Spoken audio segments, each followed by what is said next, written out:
And now a special weather statement from your National Weather Service.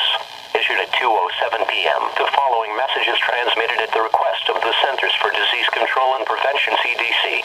In the wake of Sandy, it is important for citizens to remember the following information to protect your life and health and that of your family.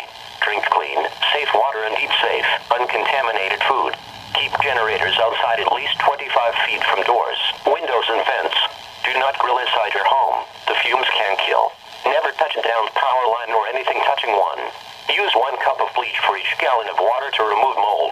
Never mix bleach and ammonia. The fumes can kill. Washing your hands prevents illness. Seek help if having trouble coping. For more life-saving health-related information, call the CDC at 800-232-4636, TTY 888-232-6348, http://emergency.cdc.gov and Nordis Sisters.